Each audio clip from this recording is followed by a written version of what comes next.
Savoir encourager les autres. Par Bernard Guy.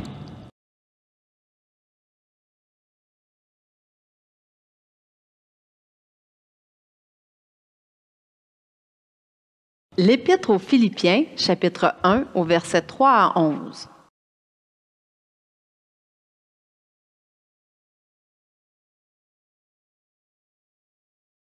Je rends grâce à mon Dieu de tout le souvenir que je garde de vous, ne cessant dans toutes mes prières pour vous tous de manifester ma joie au sujet de la part que vous prenez à l'Évangile, depuis le premier jour jusqu'à maintenant. Je suis persuadée que celui qui a commencé en vous cette bonne œuvre la rendra parfaite pour le jour de Jésus-Christ. Il est juste que je pense ainsi de vous tous, parce que je vous porte dans mon cœur, soit dans mes liens, soit dans la défense et la confirmation de l'Évangile, vous qui tous participez à la même grâce que moi. Car Dieu m'est témoin que je vous chéris tous avec la tendresse de Jésus-Christ.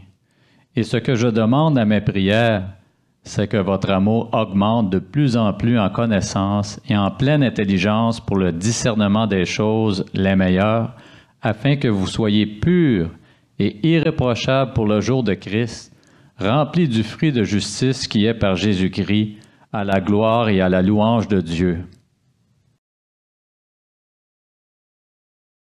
Avant d'exhorter les Philippiens, Paul prend le temps de les encourager comme nous le voyons dans les versets 3 à 11 du chapitre 1 de sa lettre. Encourager signifie soutenir un croyant de telle sorte qu'il puisse atteindre les buts et les objectifs qu'il s'est fixés dans le Seigneur. Si nous prenions plus de temps à nous encourager les uns les autres, nous passerions moins de temps à devoir nous avertir et nous reprendre. Il est remarquable de constater que le Seigneur Jésus lui-même encourage les croyants des Églises avant de les reprendre et de les exhorter. Il nous arrive à tous d'être découragés. Cela est arrivé aux plus grands hommes de Dieu à travers l'histoire. Pensons à David qui écrit dans les psaumes « Je suis courbé, abattu au dernier point. Tout le jour, je marche dans la tristesse. » Psaume 38, verset 6. Et encore, « Mon esprit est abattu au-dedans de moi. Mon cœur est troublé dans mon sein. » Psaume 143, verset 4. Pensons à Israël, dont l'état d'âme est rapporté dans le psaume 44 au verset 25. « Car notre âme est abattue dans la poussière, notre corps est attaché à la terre. » Pensons aux apôtres qui ont aussi témoigné de leur découragement en déclarant dans la seconde épître aux Corinthiens, chapitre 4, versets 8 et 9, « Nous sommes pressés de toute manière, mais non réduits à l'extrémité, dans la détresse, mais non dans le désespoir, persécutés, mais non abandonnés, abattus, mais non perdus. » Les causes du découragement sont multiples. Les pressions de la vie, du travail, des manques à gagner, la maladie, la faiblesse, les relations brisées, les conflits, les désirs non comblés, les aspirations déçues, le rejet, l'échec et la mauvaise image de soi qui en résultent. De plus, les effets du découragement sont dévastateurs. Le découragement paralyse. Nous lisons dans Esdras, chapitre 4, verset 4. « Alors les gens du pays découragèrent le peuple de Juda. Ils l'intimidèrent pour l'empêcher de bâtir. Aussi, le découragement affaiblit et rend malade. » Nous lisons dans Proverbe 18, verset 14, « L'esprit de l'homme le soutient dans la maladie, mais l'esprit abattu, qui le relèvera? » Et dans Proverbe 17, verset 22, « Un cœur joyeux est un bon remède, mais un esprit abattu dessèche les os. » Quelles sont les solutions au découragement? D'abord et avant tout, nous confier en l'Éternel pour trouver la force et le courage de poursuivre notre route. Plusieurs versets des Écritures et exemples de croyants consacrés nous incitent à le faire. Nous lisons dans le psaume 102, verset 1, « Prière d'un malheureux lorsqu'il est abattu et qu'il répand sa plainte devant l'Éternel. Éternel, écoute ma prière, et que mon cri parvienne jusqu'à toi. » Et encore dans Ésaïe, chapitre 66, verset 2, « Toutes ces choses, ma main les a faites, et toutes ont reçu l'existence, dit l'Éternel. Voici sur qui je porterai mes regards, sur celui qui souffre et qui a l'esprit abattu, sur celui qui craint ma parole. »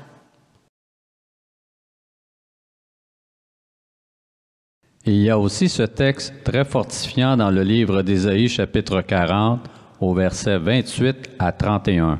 « Ne le sais-tu pas? Ne l'as-tu pas appris? C'est le Dieu d'éternité, l'Éternel, qui a créé les extrémités de la terre. Il ne se fatigue point, il ne se lasse point. On ne peut sonder son intelligence. Il donne de la force à celui qui est fatigué, et il augmente la vigueur de celui qui tombe en défaillance. » Les adolescents se fatiguent et se lassent, et les jeunes hommes chancellent. Mais ceux qui se confient en l'Éternel renouvellent leur force. Ils prennent leur vol comme les aigles, ils courent et ne se lassent point. Ils marchent et ne se fatiguent point. Les solutions au découragement. D'abord et avant tout, nous confier en l'Éternel, mais aussi devenir une source d'encouragement les uns pour les autres. Nous lisons dans le livre d'Ésaïe, chapitre 50, verset 4, « Le Seigneur l'Éternel m'a donné une langue exercée pour que je sache soutenir par la parole celui qui est abattu. Il éveille chaque matin, il éveille mon oreille pour que j'écoute comme écoute des disciples. » Et encore, dans la première épître aux Thessaloniciens, chapitre 5, verset 14, « Nous vous en prions aussi. Frères, avertissez ceux qui vivent dans le désordre, consolez ceux qui sont abattus, supportez les faibles, usez de patience envers tous. » L'encouragement n'est pas très présent dans notre culture. Il semble plus naturel de critiquer les autres que de les soutenir et de les réconforter. Se peut-il qu'en rabaissant les autres, nous cherchions insidieusement à nous élever nous-mêmes?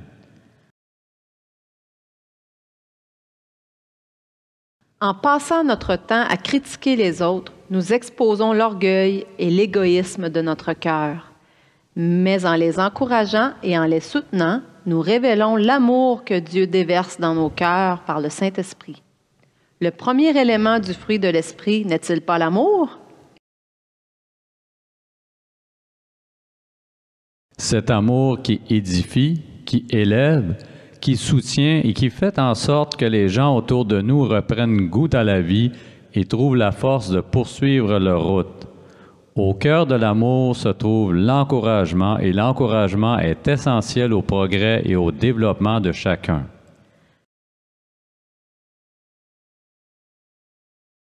Le duc de Wellington, le leader militaire britannique qui défie Napoléon à Waterloo, était brillant, sévère, mais avare de compliments. Une jeune femme lui demanda un jour ce qu'il ferait de différent s'il avait à recommencer sa carrière. « Oh, dit-il en soupirant, je crierai moins après mes hommes et je les encouragerai davantage. Je mettrai peu d'accent sur leurs erreurs, mais je soulignerai leurs moindres efforts. J'essaierai de comprendre davantage et de juger beaucoup moins. En somme, j'irai chercher ce qu'il y a de meilleur dans chacun de mes hommes. »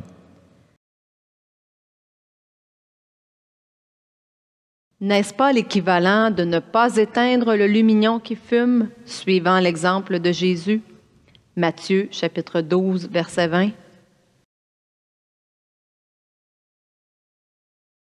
Nous avons aussi parfois la fausse impression que les gens qui ne font pas de bruit et qui fonctionnent bien n'ont pas besoin d'encouragement. Il n'y a rien de plus faux. Tous ont besoin d'encouragement, même les plus forts. Enfin, certaines personnes n'osent pas complimenter les autres en prétextant que cela pourrait les amener à s'enorgueillir. Mais ces personnes confondent encouragement et flatterie.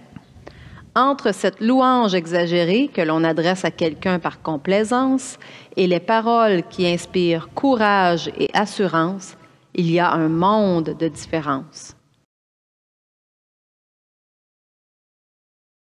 Le ministère d'encouragement est un des plus grands ministères chrétiens à la portée de tous.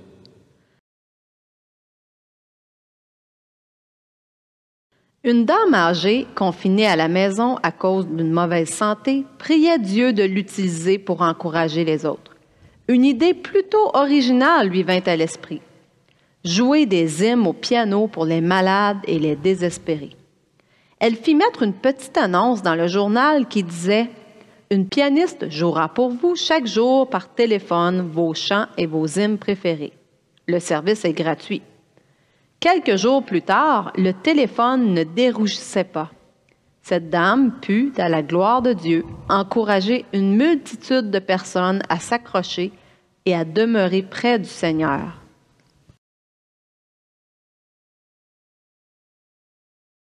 Comment pouvons-nous encourager les autres? Dans sa lettre aux Philippiens, Paul nous fournit quelques pistes. Les Philippiens avaient plusieurs défauts et Paul aurait pu concentrer toute son attention sur leur manque. Manque d'unité, chapitre 4, verset 2. Manque d'humilité, chapitre 2, verset 3. Manque d'amour, chapitre 2, verset 4.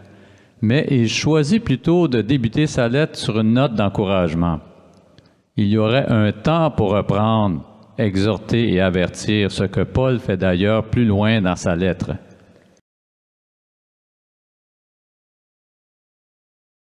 Dans les versets 3 à 11 du chapitre 1, Paul encourage les Philippiens de 4 manières, ce qui nous donne 4 pistes à suivre pour devenir une source d'encouragement pour les autres.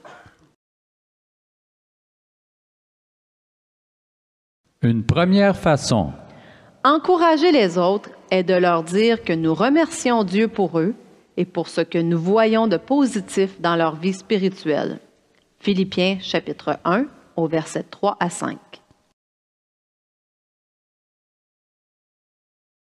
Paul mentionne aux Philippiens qu'il remercie Dieu pour eux et pour la part qu'ils prenaient à l'Évangile depuis le premier jour.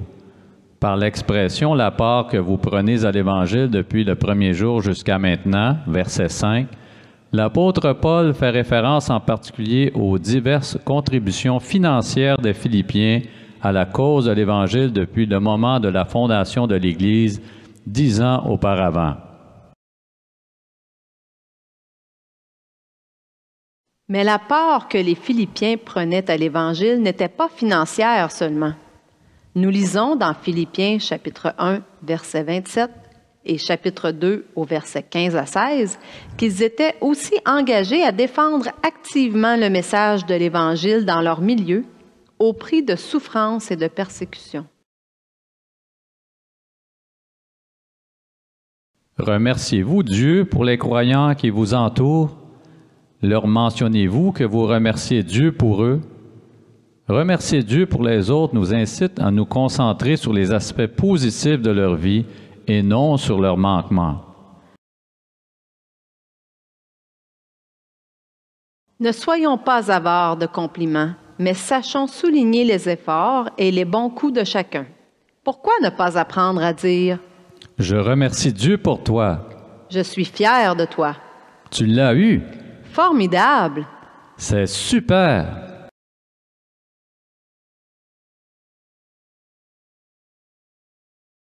Je savais que tu y arriverais. Bravo. Merci pour ton aide précieuse. Bon travail. Bel effort. Ne lâche pas, tu vas y arriver. Une deuxième façon. Encourager les autres est de leur exprimer notre conviction que Dieu les prépare à de grandes choses dans l'avenir. Philippiens chapitre 1 au verset 6. Paul souligne le travail manifeste de Dieu dans la vie des Philippiens. Il leur communique son assurance que Dieu affermira et parachèvera l'œuvre commencée en eux.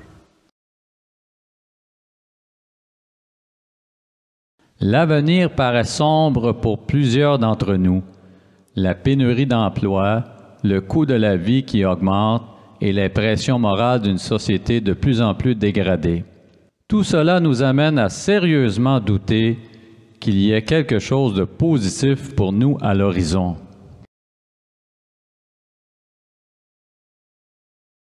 Mais voilà que les paroles de l'apôtre Paul, « Je suis persuadé que celui qui a commencé en vous cette bonne œuvre la rendra parfaite pour le jour du retour de Jésus-Christ », résonnent dans notre cœur comme un puissant encouragement.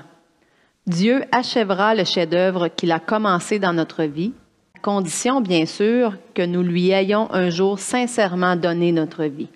Dieu nous prépare à de grandes choses dans l'avenir. Dites-vous aux chrétiens de votre entourage que vous entrevoyez les grandes choses auxquelles Dieu les prépare? Lorsque vous faites part à un frère ou à une sœur dans le Seigneur de votre conviction que Dieu les prépare à de grandes choses dans l'avenir, vous les encouragez à se cramponner au Seigneur. Notre tendance naturelle est de voir les gens à la lumière de leurs échecs du passé ou de leurs défaites présentes, plutôt qu'à la lumière du travail glorieux entrepris par Dieu dans leur vie. Ceci dénote une vision bornée. Dieu s'est engagé à faire une œuvre merveilleuse dans la vie de tous les croyants, et nous ne devons pas en douter. Edward Steinchen, un des plus grands photographes reconnus mondialement, a été tenté d'abandonner la partie à ses tout débuts. À l'âge de 16 ans, il acheta une caméra et prit 50 photos. La seule des 50 photos qui était bien sortie était celle qu'il avait prise de sa sœur au piano. Concentré sur les 49 autres ratés, son père n'avait rien de très encourageant à dire. Mais concentré sur la seule photo réussie, sa mère lui dit que cette superbe photo valait à elle seule les 49 autres mauvaises photos. Ce regard positif a suffi à faire pencher la balance. Un petit poème écrit par William Archer Ward se lit comme suit. « Si tu me flattes, je ne te croirai peut-être pas. Si tu me critiques, je ne t'aimerai peut-être pas. Si tu m'ignores, je ne te pardonnerai peut-être pas. Mais si tu m'encourages, je ne t'oublierai jamais. » Dante Gabriel Rossetti, grand peintre et poète britannique du 19e siècle, fut approché un jour par un homme âgé qui venait tout juste de se remettre à peindre. L'homme soumit ses toiles à Rossetti en lui demandant son opinion franche. Rossetti jeta un regard sur les toiles du vieil homme et lui dit à regret qu'elles n'avaient pas de valeur et ne reflétaient pas un grand talent.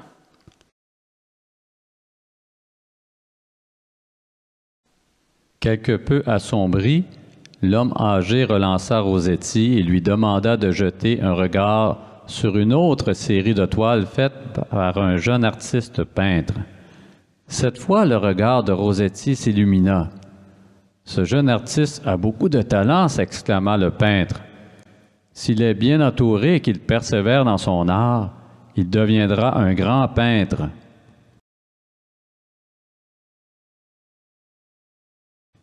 « Mais qui est ce jeune homme? » demanda Rossetti.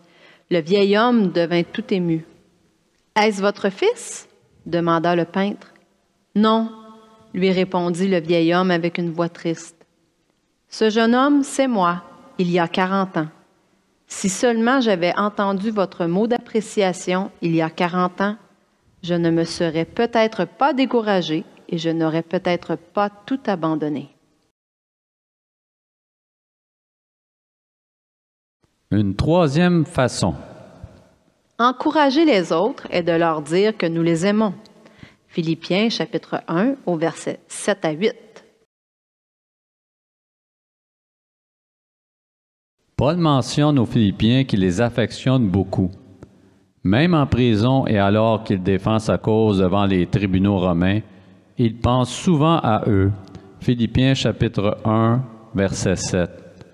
Au verset 8, il leur déclare de façon solennelle qu'il les chérit tous avec l'amour de Jésus-Christ.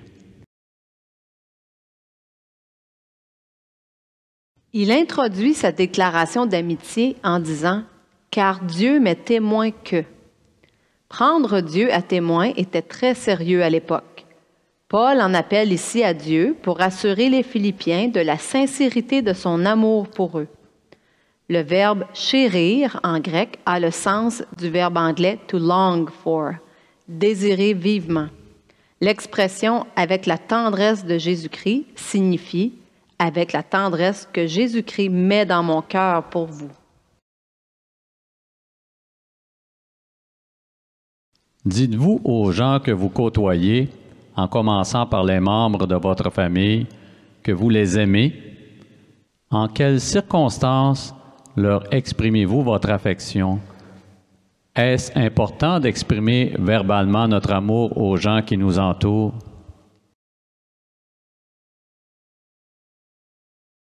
Comment pouvons-nous développer cette habitude? Le plus grand encouragement dans la vie est de savoir que quelqu'un a de l'affection et de l'intérêt pour nous. Lorsqu'une personne est découragée et parfois même désespérée, elle lance toujours le même SOS. Y a-t-il quelqu'un qui m'aime, qui s'intéresse à moi?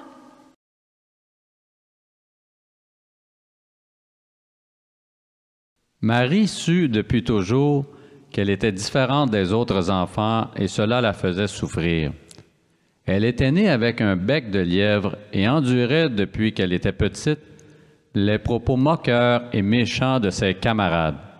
Elle croyait que personne en dehors des gens de la famille ne l'aimerait.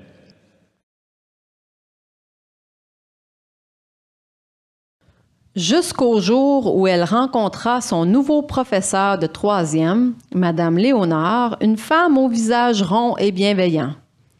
Aux États-Unis, dans les années 50, une fois par année, les professeurs faisaient venir les enfants un à un, leur demandaient de se boucher une oreille avec un doigt et testaient ainsi leur capacité auditive. Marie était sourde d'une oreille. Madame Léonard le savait, mais jamais elle n'en parlerait aux autres enfants pour ne pas aggraver le sort de Marie. Se penchant plutôt du côté de sa bonne oreille. Madame Léonard dit à Marie, « J'envie tes parents. J'aimerais que tu sois ma petite fille. » Ces paroles changèrent sa vie à tout jamais. L'amour de Madame Léonard n'était en réalité qu'un reflet de l'amour de Dieu. Son amour a sorti Marie de la torpeur et lui a permis de reprendre goût à la vie. Une quatrième façon. Encourager les autres est de leur mentionner que nous prions pour leur croissance spirituelle. Philippiens chapitre 1 au verset 9 à 11. Croyons-nous vraiment que la croissance spirituelle dépende avant tout de l'action puissante de Dieu dans la vie du chrétien? Si nous croyons qu'elle dépend seulement de la volonté ou de la discipline personnelle, nous ne verrons pas le besoin d'intercéder les uns pour les autres. De plus, pour prier intelligemment les uns pour les autres, nous devons connaître nos besoins réciproques. Connaissez-vous les besoins personnels et les luttes intérieures des croyants qui vous entourent? Comment pouvez-vous connaître leurs véritables besoins? Paul mentionne aux Philippiens qu'il prie Dieu de les faire grandir, en particulier dans les domaines où ils avaient des difficultés. Encourager un croyant, ce n'est pas de fermer les yeux sur ses manquements, mais de le soutenir dans ses combats. À moins de prier avec persévérance pour la croissance spirituelle des uns et des autres, nous ne grandirons pas dans le Seigneur comme nous le devrions et par conséquent, nous aurons plus de peine à vivre en harmonie avec les autres dans l'Église comme les Philippiens.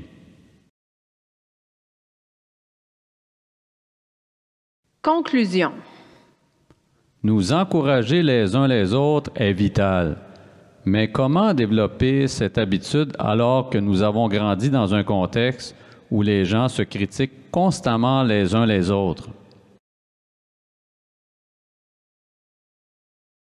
Permettez-moi de vous suggérer une formule toute simple.